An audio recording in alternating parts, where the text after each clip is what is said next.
Welcome to Western civilization, where we journey through the lives of thinkers who reshaped human destiny. Before we begin, make sure to subscribe, because every great mind you meet here will change the way you see the world. Now, let's step into the life of a man who revolutionized knowledge itself, Francis Bacon. The world before Bacon. Imagine living in a world ruled by superstition and authority. A world where people believed that truth came only from sacred texts and ancient philosophers. The church decided what was real, and questioning it could destroy your life. That was the 16th century, a time when human curiosity was trapped behind dogma.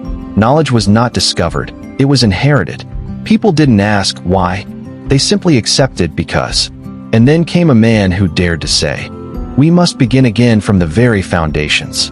That man was Francis Bacon. The birth of a revolutionary mind. Francis Bacon was born in 1561 in London during the reign of Queen Elizabeth I. He was a child of privilege, born into a politically powerful family. But from a young age, Bacon was restless, not for wealth or fame, but for understanding.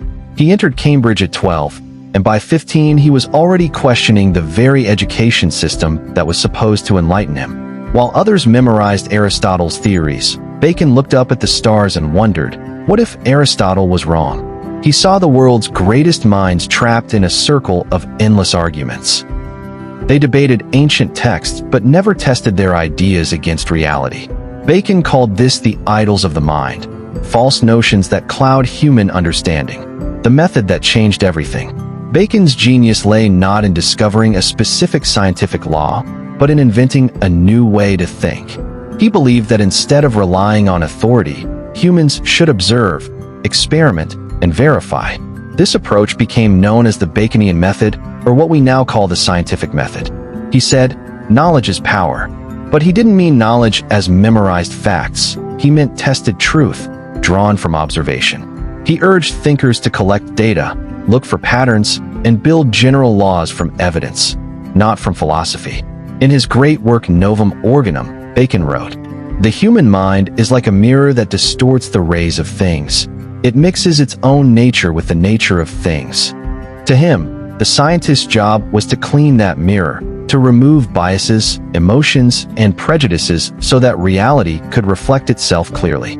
The battle between reason and tradition. Bacon lived in a dangerous age, when questioning old beliefs could make you enemies. He rose to political power under King James I, becoming Attorney General and later Lord Chancellor, one of the highest offices in England. But power was never his true pursuit. It was a tool to reform how society thought. He saw that both religion and philosophy were lost in empty arguments. Theologians claimed divine truth. Philosophers claimed ancient authority. Bacon claimed neither. He claimed method. He didn't attack faith. He simply demanded that nature, too, be heard.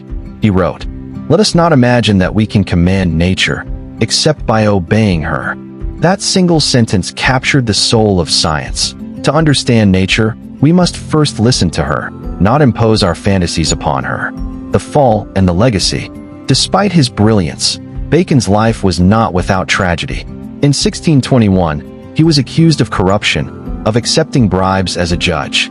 He confessed, whether guilty or not, and was imprisoned briefly in the Tower of London. His political career ended, but his intellectual legacy began. Free from politics, he returned to writing, producing some of the greatest works of philosophy and literature of his age.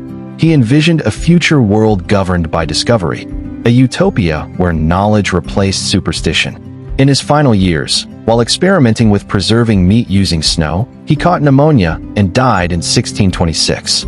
Ironically, he died experimenting, literally living his philosophy to his last breath. The birth of modern science. Bacon's writings became the foundation of the Enlightenment. His scientific method inspired generations of thinkers, from Isaac Newton to Charles Darwin. Every modern laboratory, every experiment, every scientific breakthrough traces its roots back to Bacon's revolution. He didn't just teach the world how to think, he taught it how to doubt, how to question everything, including one's own mind. He believed progress was possible only if humanity could break free from its illusions, what he called the idols. One idols of the tribe, the errors common to human nature. 2 idols of the cave, the biases of the individual. 3 idols of the marketplace, the confusion of language and communication. 4 idols of the theater, the blind worship of philosophical dogma. Even today, his framework helps us understand why societies fall for lies, propaganda, and false beliefs.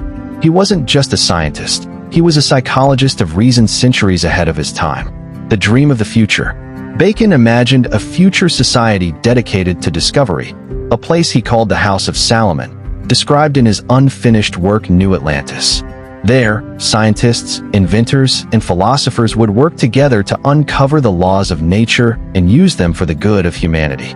He predicted inventions that didn't exist yet: submarines, airplanes, and machines for communication. To him, these were not miracles. They were the inevitable result of methodical reasoning. And he was right. The world that came after him, the world of telescopes, microscopes, electricity, and rockets, was born from his vision. Why Bacon still matters. In an age of misinformation and blind opinion, Bacon's wisdom is more relevant than ever. He warned humanity about confirmation bias, our tendency to see only what we want to see.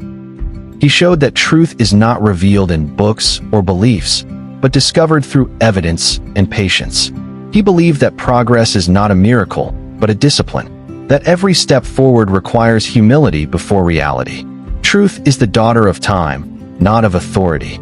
Francis Bacon. This line could be the motto of every scientist, journalist, and truth seeker in the modern world. The man who never saw his own revolution. Francis Bacon died before he could see the world transformed by his ideas. He never saw the microscope uncover invisible worlds, or telescopes reveal distant galaxies.